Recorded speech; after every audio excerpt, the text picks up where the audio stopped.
There we go. I'm recording and I'm saying welcome to our people online and listening in the Soul Matters YouTube channel, which is where this will be posted after we're done recording.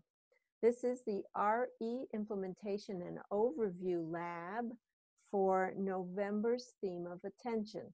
So it's the second Wednesday, and we always do the next month on the second Wednesday. And in our case, for November's theme of attention, that's going to be including the multi-gen bread service elements in the packet as well. So just like church, a few announcements. The next labs will be the first and second Wednesdays in November. The first Wednesday, we do the brainstorming lab, and that is February's theme of resilience on November 6th. And the second Wednesday is the theme of December's awe for November 13th, taking place on November 13th. Also, the next announcement is that we are going forward with our youth packet for high schoolers so they can follow our theme. It will be a subscription, and all of the details will be released in early November. We're just putting the pieces together right now. And we're very excited about that. I think the guiding question in our minds is, what if youth group felt just like camp? That same rich feeling. So that's one of our guiding questions. That's your little sneak peek. So now we'll go into the overview that I do for a few minutes, and hopefully I won't take too much time, because this is one of my favorite months in RE. It's not startup, right? The programs are now going to be functioning a little bit, if we're lucky, like a well-oiled machine. The volunteers will have settled in. We've got some sense of what's coming, what our vision is. We're not into the hilarity and the chaos of the holidays yet. So I feel like this is one of my favorite months. So in terms of my overview, I saw 4 buckets, and that's my way of saying 4 lenses or approaches to the theme of attention for our children and our youth.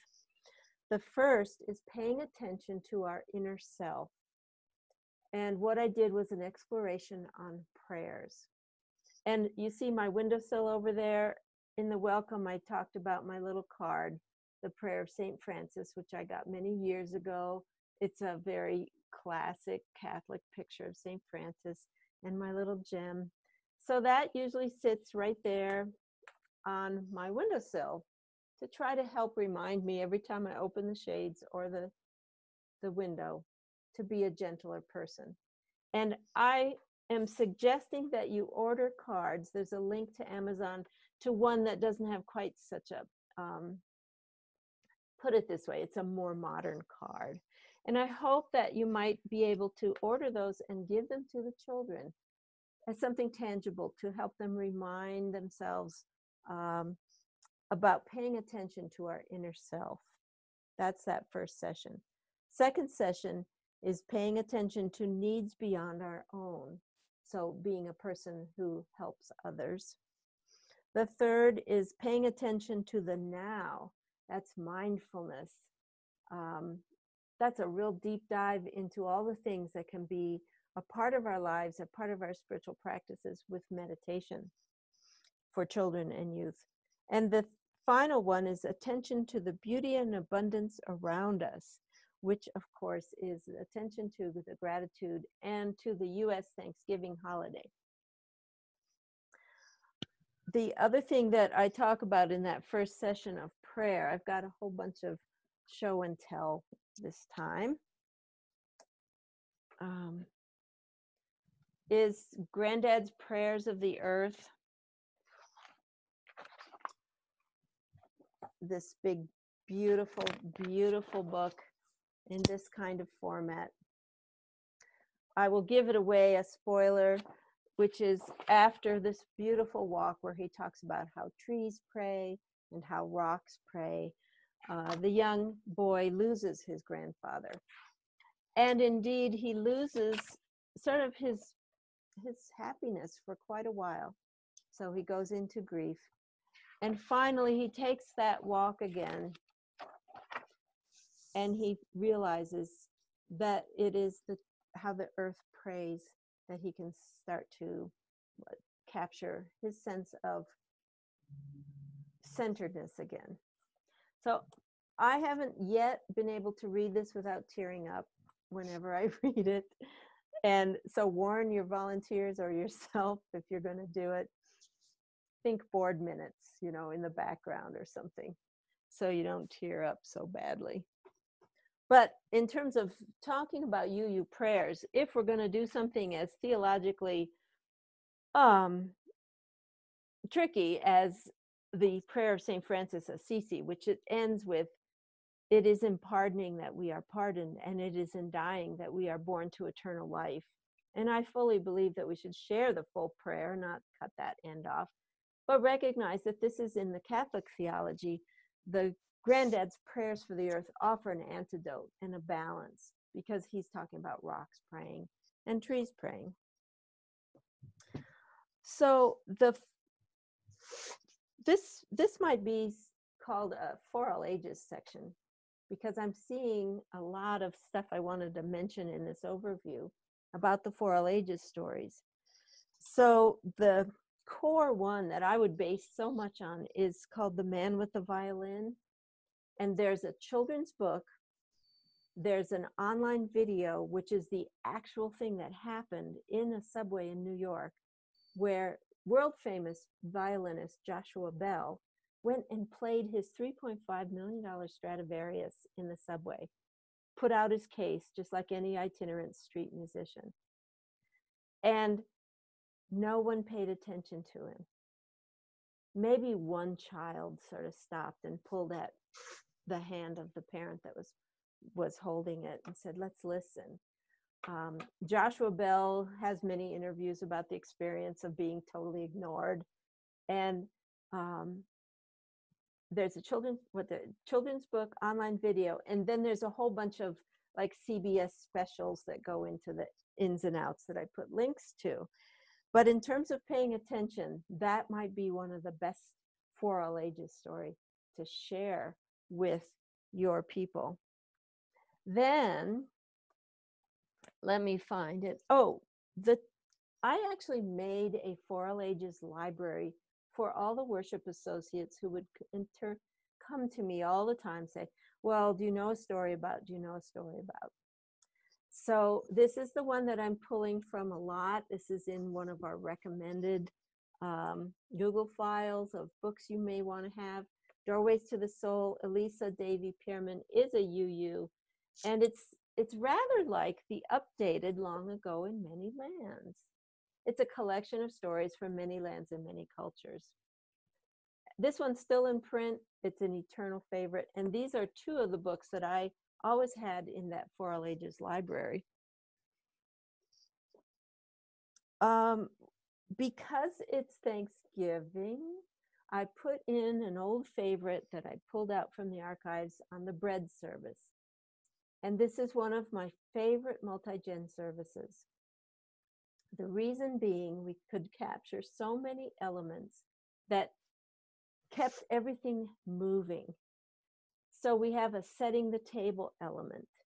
So my former minister, Reverend Lydia Ferranti-Raspberry, who's still serving Boulder UU Fellowship, we came up with a setting the table ritual, and we hid things under the chairs in the sanctuary.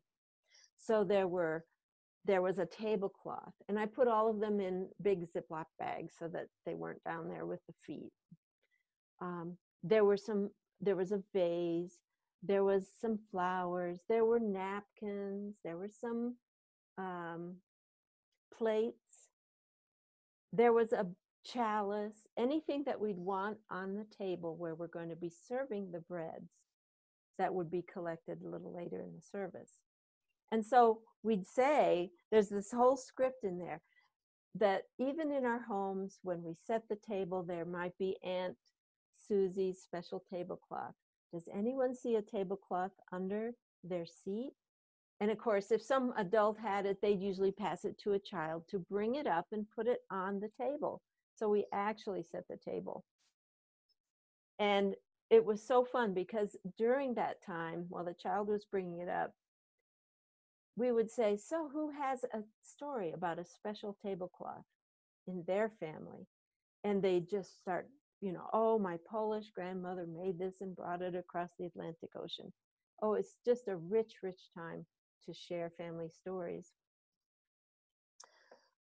When the table was set, we did a few songs, we did a few stories, and one of the stories, my favorite, is in Come Into the Circle, which unfortunately is out of print, but I hope your RE program already owns it or maybe can find it online used. Beryl Ashenberg's The Marvelous Loaves is the best story. And of course, this is another For All Ages story that's just, she's got all kinds of great resources in here for doing worship with children, but I submit also for intergen worship.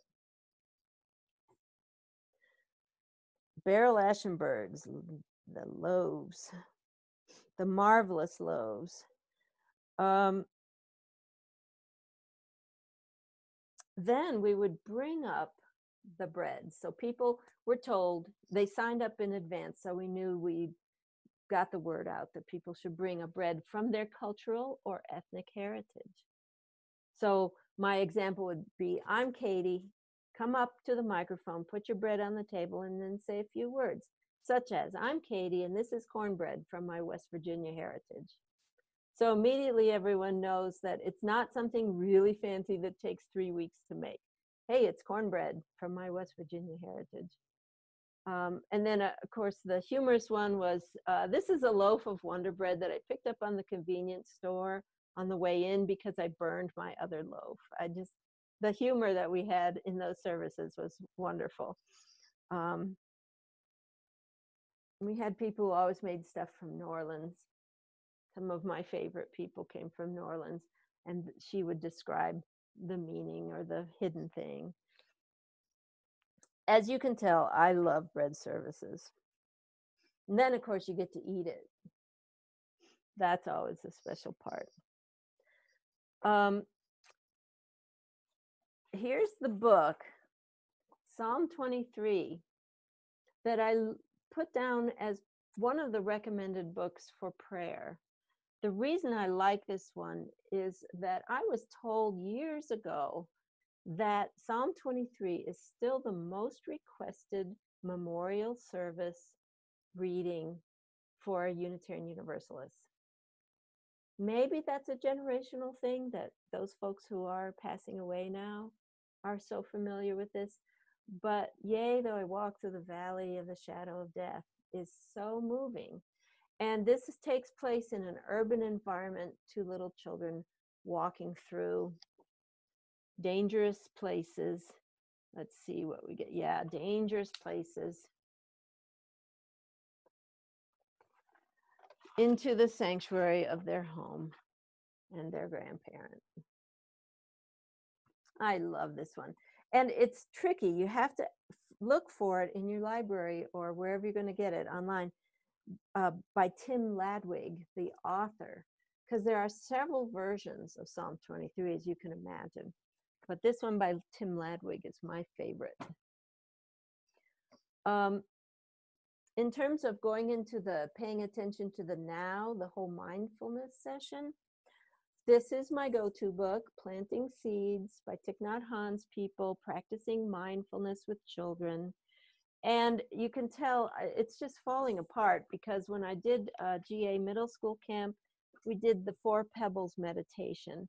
And this book has these wonderful cards that I printed out on cardstock about the 4 pebbles and their meaning. And then we gave everybody a card that they could make into a book. That was with middle schoolers, but this works very well with children as well. And right at the end of that session, you can see the outdoor, the sunshine piece is that I suggest you go out and look for your own 4 pebbles. And I offered that in the usual order, but if I was the teacher, I would go out and look for 4 pebbles first so that they could do it with the 4 pebbles that they found as a meditation. Just a little trick there. All right, let's see if I have anything else. Oh, yes, one last book. So this is the Communion book by Carl Seberg. This book has many bread services in it, as well as all the other types of communions that we UUs do. I think if you can find this anthology, this is well worth your time if you're planning intergen services, because there's so many possibilities. Of course, the flower communion is in here. He's got multi-gen services for the whole church season, traditional and non-traditional. Granted, it's dated because I think that it was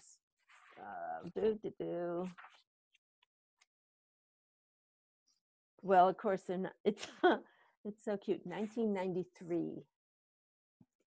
So there's going to be some elements missing there. Okay, perfect. That's about enough of my overview. I've got those 4 pieces of attention. Let's see if there's anything else I wanted to say. Oh yeah, there's the raisin meditation in there.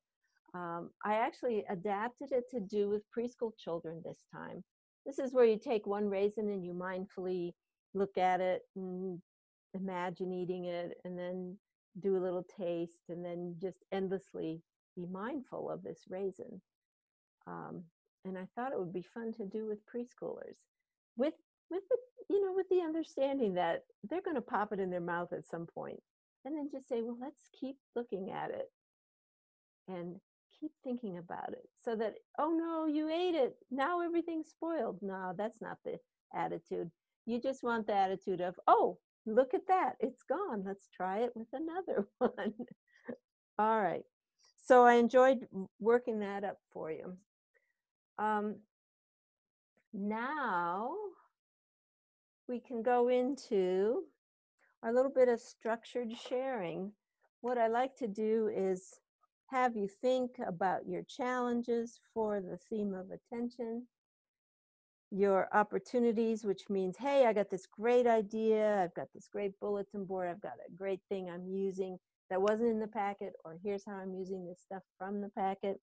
And then we'll do takeaways, and that can also be solutions for each other's challenges, like, oh, hey, I did that, and here's some tips I can give you. And if you want to lurk, that's always fine too. And so if you'd like to think about those 3 things, we'll do the challenges first.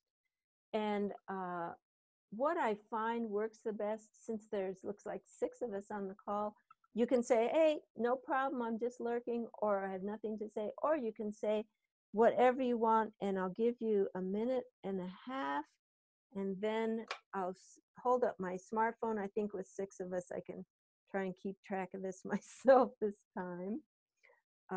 There we go, 1 minute. And I'll just hold up my smartphone. You can see that it's time to close it down. All right. Well, Amy, do you want to unmute yourself and share some challenges? Well, one challenge that I've considered from this past month, by the way, we did the set game. The minister talked about it during the service, and I happen to be a huge fan of set. I've been playing it for years. There's a great solitaire game out there, by the way, online at the website for the product. Oh, good. But what I'm missing, so we're doing an experiment where the children stay in the worship service much longer than they used to. And it's all around the Soul Matters theme. And then we do an activity. The challenge that I'm feeling is that, okay, we don't really do an opening when we're together, which is during the sermon and the closing, basically. So because we've done that in worship, but I'm finding that I'm missing some sort of closure. So I'd be interested in what people are doing with Soul Matters as a regular closing before we dismiss the class. Good question. And good challenge. And I'm going to mute myself again. Thank you, Amy. Perfect. And you've got even time left over. You're awesome. Okay. So next on my screen is Sam. I can't think of any challenges at the moment. Not to say things are perfect, because that's never the case, but I can't think of any major challenges creeping up at the moment, so I think I'm gonna lurk and let someone else share. Great, Sam, thanks. All right, and let me just start over there. And Kirsten, you're next on my screen. My biggest challenge is having ages 3 to 9 in one group. So usually I address that by looking at both the preschool, kindergarten, and the grade 1 to 5 things, and trying to. It ends up feeling like more work trying to get things together for my volunteers to help them deal with that age range. So that's a challenge, and then the opening, we do try to do an opening with, because we're also in the service like through the story, and I guess my challenge is that the rest of the congregation isn't following the themes, and so if I could have, if the story in worship every Sunday was one of my stories and fit with the theme, that would be perfect, but that's not what's happening right now. So just trying to work in, having been in the service and then coming in, we bring the chalice light out with us with the lantern, so that helps kind of tie that in. And then we have them for about 45 minutes. So anyway. Nice, yeah. Well, gee, that lantern idea might be something Amy could use. That's a nice closing. You want to say a little bit more about it? I know we're jumping into something else, but oops, we've got lots of time. Cancel, stop. There we go. To say something else about the lantern idea, so Amy could maybe capture something. Oh yeah, so since we've lit the chalice in the service, and I still like to have a chalice in our class, like bring that in. So we just as we leave right after the story, and so we're up at the front, and I have a lantern. It's an IKEA lantern, little metal with glass sides, and the minister and I light it from our chalice, and he says something like, carry this flame of peace and love into your explorations. And then we have a song that the whole congregation sings. It's that carry the flame of peace and love until we meet again. And we close each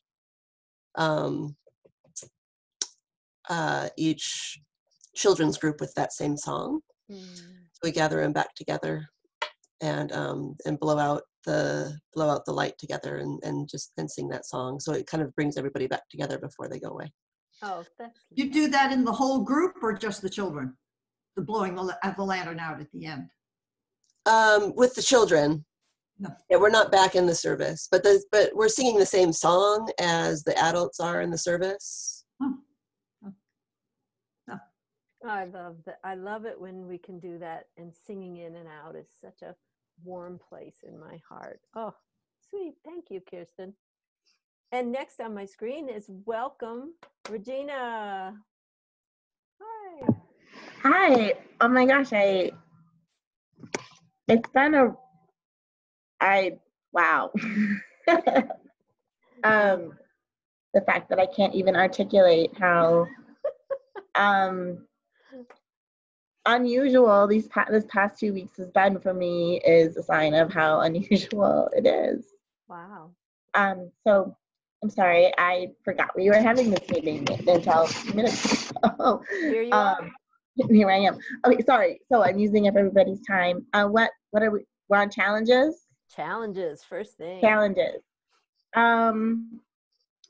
This month for me, one of the challenges is that the middle school packet wasn't really a packet, or that it didn't have like had lots of ideas, and of course the small group also has lots of ideas, but it wasn't parceled out into lessons, and so I'm having to do that, like actually write lessons for my volunteers, and just finding the time to do that is the challenge.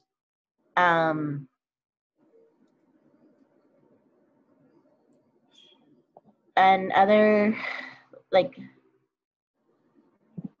specifically Soul Matters challenges or other, oh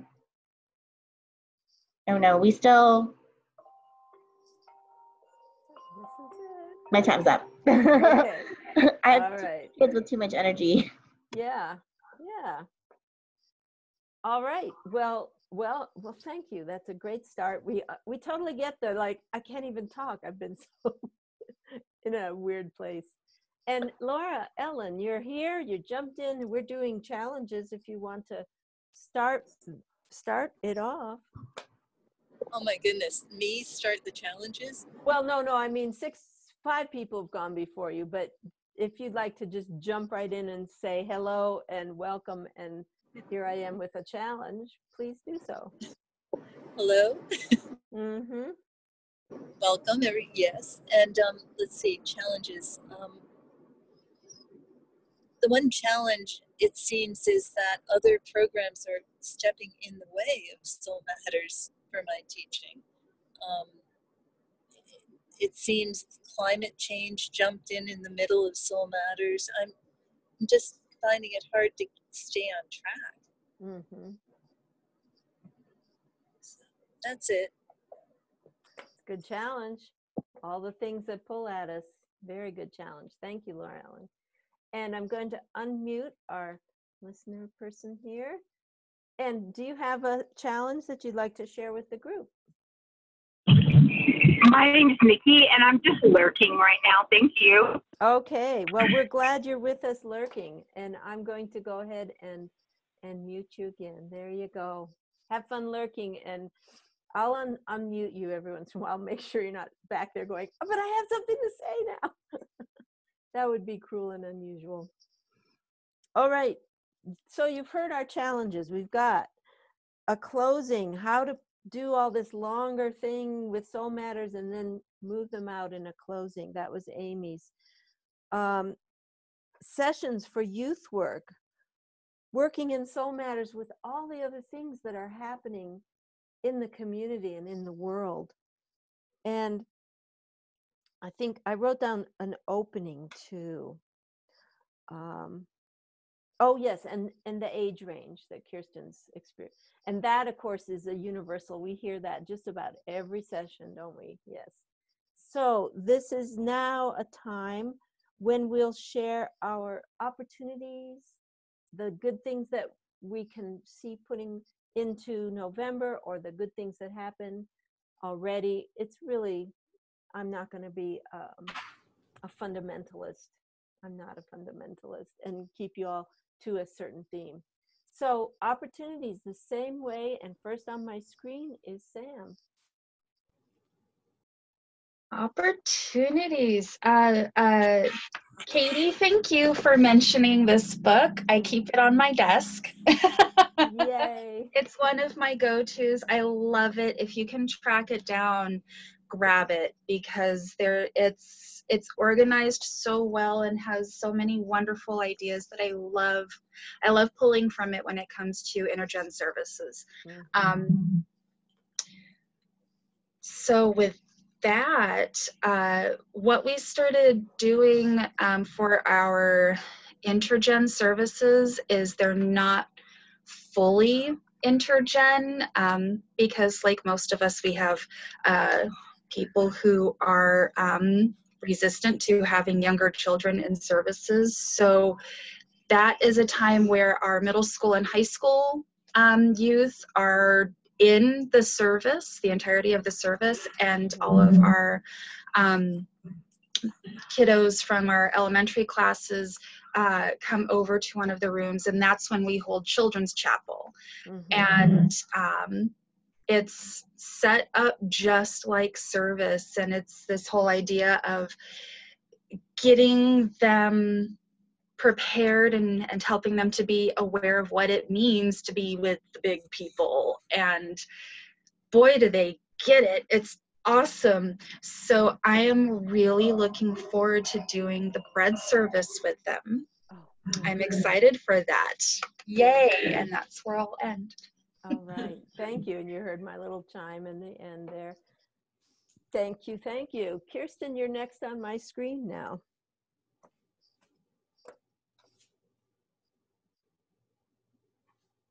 There, finally unmuted. Well, I'm exploring some other ways to, since not the whole congregation is following the themes of using my bulletin board to good effect. So I downloaded some big letters, so I have that just permanently. What does it mean to be a people of? And then changing out the theme with some of the sub themes on there, just trying to get it enough attention for other people to be able to see it and read and have it in their mind for a month, and be able to bring that into conversation, and trying to make that a bit more helpful for my families. So I'm working on that this year. Nice. And was it your Facebook page that you have them write in the big letters? Like, what does it mean to be a people? No, that'd be cool. I thought I saw something that was like the R, and then people had written, I think of this or something. Oh, yeah. It was very interactive. That would be a good idea. There's lots, often in the foyer, our refugee committee has a permanent, every Sunday thrift sale. So it's in there with the thrift tables and the bulletin boards. Oh, cool. Those things. All right, great. Wonderful. Thank you, Kirsten. You're way ahead, unless you want to say something else about. Well, we're using Crossing Paths with our middle school, and really enjoying that a lot. Thank you. So that's just gotten going.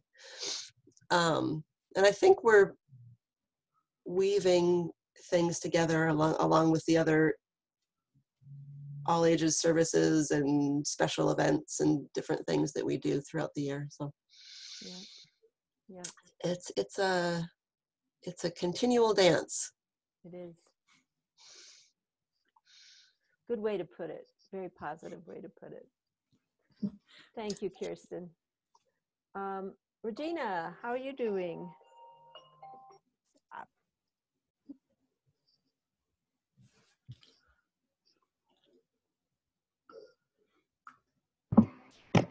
Hi.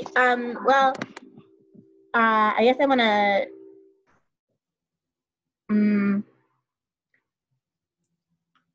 opportunity.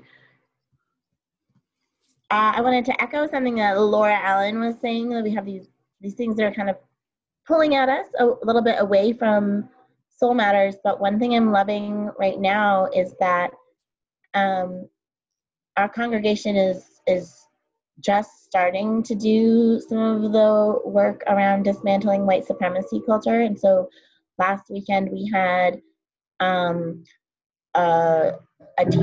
we did the first of the 2 Sunday teach-ins provided by Blue. And because of the work in expectation, I was teaching the middle school group, and I was like, we're going to talk about like socio-political identity and belonging. And then one of my kids like, yeah, we already did this. We did this last week. And then I was like, well, we're going to do it again. And guess what they're doing next week? They're going to do it again. So actually, although it was a day away from the scheduled curriculum, it's still right on track. So that is making me feel really good. Yes. And the other thing is that we still have pretty good weather here in the Tri-Cities. So when my K through 2s get squirrely, my teacher this week just felt confident saying like, nope, that's okay. We're all going outside. We're just playing tag. Like, because that's what matters, right? Like they, That's so wonderful. at that age anyway, that they can just be in community, and like the learning is a little, the explicit learning is a little bit less important than the implicit learning. And you know what? As a curriculum writer, I totally echo what you say. And I was just thinking about this for Laura Ellen, and see Sam's nodding her head. She knows what's coming, I bet. So I've written all these curriculums my whole life. And then the funny part is I say, yeah, throw out the curriculum. Because it's not that you're missing Soul Matters, Laura Ellen or Regina or any of us.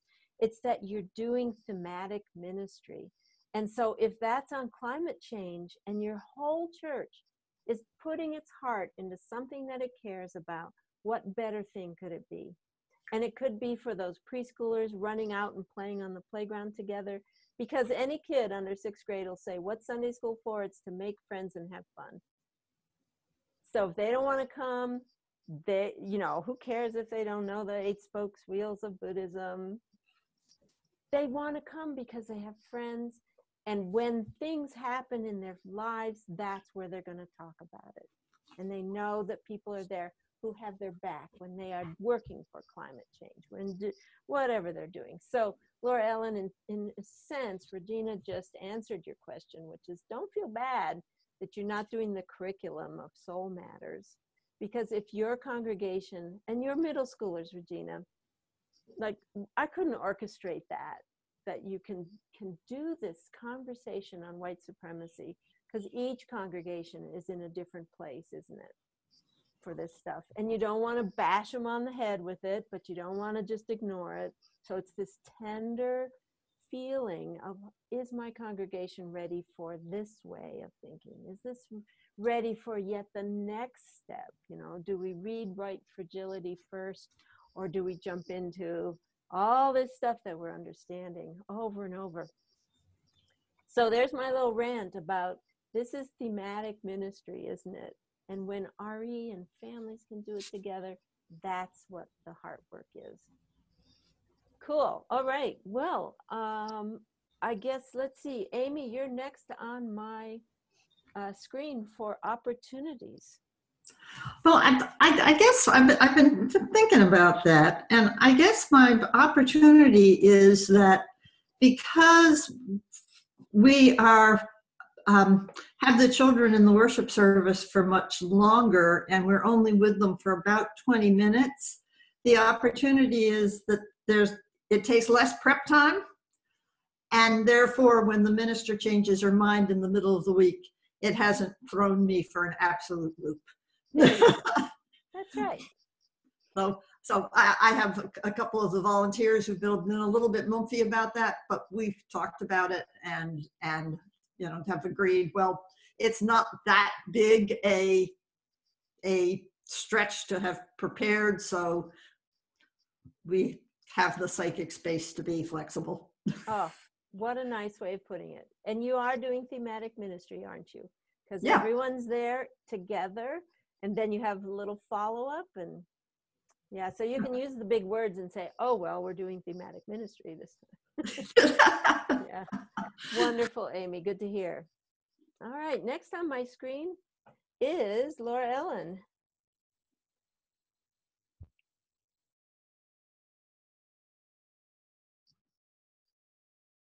Here we go. Hi. There you go. Yes, you answered my question, and I want to add an opportunity, which is when I do Time for All Ages and now encouraging the congregation to be a part of the lives of the children, I'm being called approachable, and I'm having people in the congregation come forward and say, well, let's do Chalika, or let's think about something else, or, you know, and it really feels like Soul Matters is a doorway to, you know, us getting towards family ministry. So I'm really excited. Okay. That's lovely. And you can use a big word when those folks approach you. It says, and that might be, isn't it wonderful we can be co-creators of our family ministry? Absolutely. Yeah. Oh, I love it. Thank you for sharing that. Thanks. Yep. I'm going to see if Miss Mickey wants to lurk or has a comment. Do you have something you'd like to add?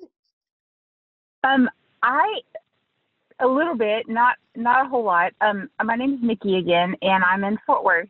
And I just started in August, and we're still kind of figuring out how we're going to do some things, using it to the best of our ability. And this church has changed to family worship, made that transition earlier in this year, but it's still, a big change, and we're learning how to use some of that more in family worship and equipping our families to, to make sure they are able to be equipped to be the real faith leaders, the real religious educators for their family. So I just appreciate the variety of opportunities within the curriculum and also within this phone call, because this is really powerful to me. So I just say thank you, and I'm excited. Well, good. I'm glad you stopped lurking, because obviously you have some good gifts and they were right to hire you. And get that going. Family ministry. Good to hear. Thank you. You're welcome. Thank you. I'm muting myself again. Okay. That's it. Now, just a couple of comments here before we do the takeaways. And there goes my brain. Something happened in my brain about thematic ministry. Did anyone see it fly out? No? Okay, well, never mind. There we go. All right. So now we're to, and we have, let's see. Oh, we've got just enough time to do the same thing with takeaways, solutions, or any last things you'd like to reflect on. Oh, I just remembered it. Laura Ellen was with me at Star Island. And what we talked about in Star Island is the family support that I would like to see our churches move into, family support and immersion experiences, more than our emphasis on traditional Sunday school and traditional sermon. So as you're thinking about this and what can I say, maneuvering around the transition we're in from Sunday school sermon, pretty traditional 18th century church Protestant style, to family ministry where we're experimenting. There is no one solution. We're trying things out and sharing it with each other. Don't feel bad when it's like, oh, this isn't all right. Because what we're doing is we want progress, not perfection. It's something from the white supremacy program I've heard, but doesn't it apply to everything? We're just progressing to something that is going to serve people to delve into their deep inner lives together in this complicated modern world we have. That's what we want to do. And I submit it's not all going to be Sunday school sermon model. It's going to be some of the things like family support, like a little bit of creative, having the children in together for a while, like Amy's program is doing. So enough on thematic ministry. And first on my screen with Sam. Hello, Sam, and I will start.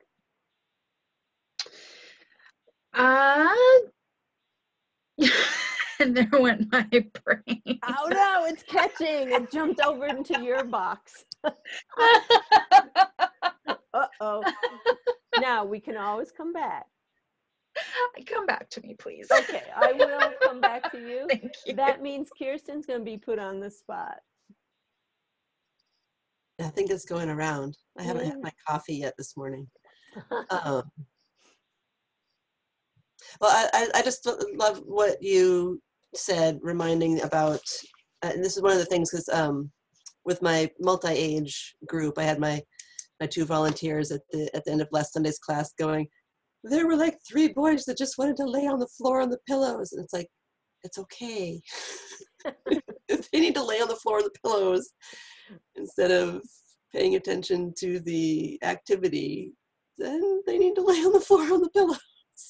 Because we're not, we're not school. We're, and it's not about what the teachers have prepared. It's about the group and the kids being there. So that making friends and having fun is a good reminder. I told them I'd send them some resources and thoughts in the middle of the week. So it's good to have that reminder.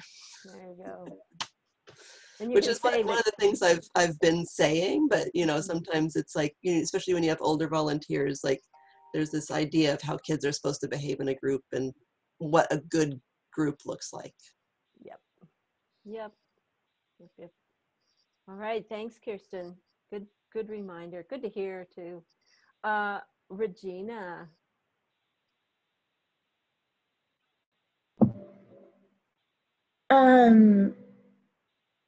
I am loving the idea of carrying the light from the congregational chalice into the classroom. One of the things that I have been banging my head against the wall is that the program that I inherited, the culture of the class is that we have this very long opening where we light a chalice and then we go around and we do our shares. And because we have all of the elementary schoolers together in one room, it takes forever because they're constantly cross-talking and interrupting, and then somebody feels uncomfortable and holds their marble in their hand for a really long time before deciding to pass. And then we don't have enough time to do a meaningful activity.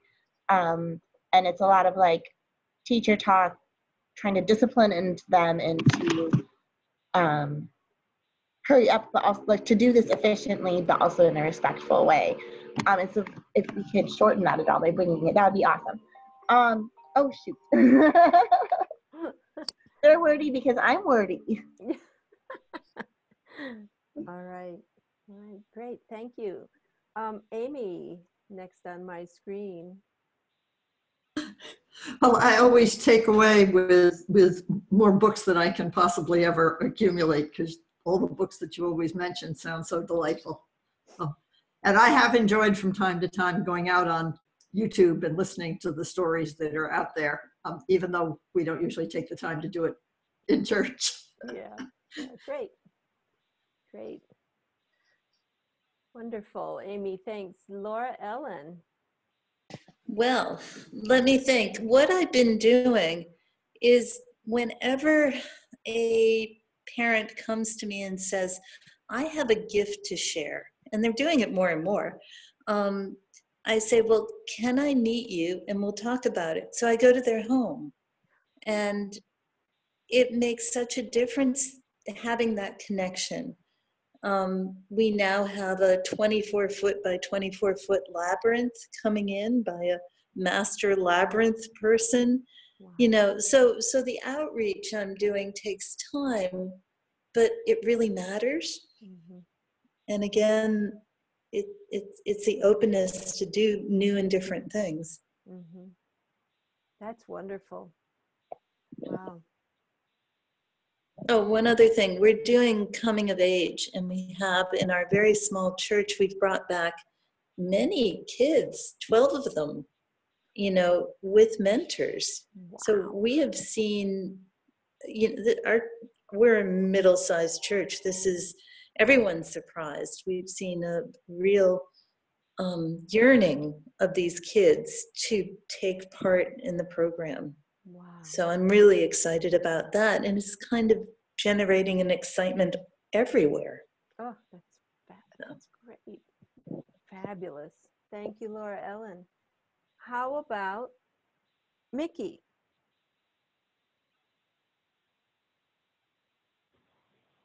And it looks like I don't think I have anything to say. Okay. Thank you. No problem. We can revisit. Yeah. I'm going to have to go, sadly. I'm sorry to drop in and drop out so quickly, but I really do like coming, and I'm sorry to have to do this. Okay. Well, thanks for sharing. Okay. Take care, everyone. Good luck. Okay. All right. And Sam, did you have anything to share? I too love the lantern idea, and I need to brainstorm with my minister to see, can we add this element somewhere, because it's lovely carrying that light. I do really enjoy that. But Katie, I really appreciate the perfection idea. Boy, do we get caught up in that. And I know for me, not that it's something that I strive for, but I see it quite often in the teachers and the parents. And I not realizing it, but I guess doing a lot of the white supremacy talk, I feel that I'm walking the walk more and more with, I'm not striving for perfection. I'm striving for relationships and happiness and community. And if class doesn't go according to plan, that's okay. Is everyone getting something out of it? Yes. You're walking away with a new friend or a thought or something, then that's beautiful. And we're going to roll with that. So I'm hoping that that carries through to the year, and other people start picking up on, we don't need to be perfect. We just need to be here. Nice.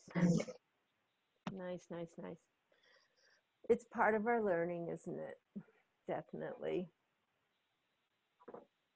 So Kirsten, we're so glad you were here because you shared that lantern idea. Yeah. Yeah. Is there anything else in the last 5 minutes that you could tell us, since we're so interested in the lantern idea? It was a little clunky at first. It took a little while to figure out the smoothest way, because people weren't expecting it the first time we did it. So it was an introduction. And then the adults have really enjoyed it, as well as the kids. And when we exit, then we kind of like, the lantern travels through our classes. So we stop at the first one and light that chalice, and then the next group carries it on to theirs. Oh. We have three groups, I guess, right now, with the elementary and then the middle school and youth. And but it's smoothed out. So now, and it took a little while too, because the minister was doing it, but then making sure, like, when he wasn't there, that the worship associates knew what to do, and those kinds of things, and that the volunteer, like the teachers, that there'd always be a leader there with the lantern to light it. But yeah, it worked out. It's expected now, so I think it was worth it. One of the things it reminds me of is the time on Star Island, because they have evening chapel and they hand out these beautiful seaworthy lanterns to maybe 50% of the people walking up the path. And so it's a candlelit walk up. Lovely idea. Thank you. Well, friends, it's time to say goodbye. Thank you for joining me as we think about attention. And I really love hearing that you were playing set, Amy, and that you're going to do the bread service, Sam. So I love hearing that those things have provided value for you, and that your congregational life is being enriched with things that Soul Matters can provide. So thank you. And Regina, I just wanted to reaffirm that we are going to be releasing a youth packet, which is going to have tons and tons of ideas. You're going to have to just hold on through November and December, because in early November, we will release the first packet for free on the website, so everyone can see what our best ideas are. And that will be the packet for January's theme of integrity. And all that will come up. We're in the process of writing this whole thing now, and all the web page and what we're going to call the thing and everything is being developed as we speak. So maybe the holidays will be easy for you, get through those. So I'm going to stop the recording. Here we go.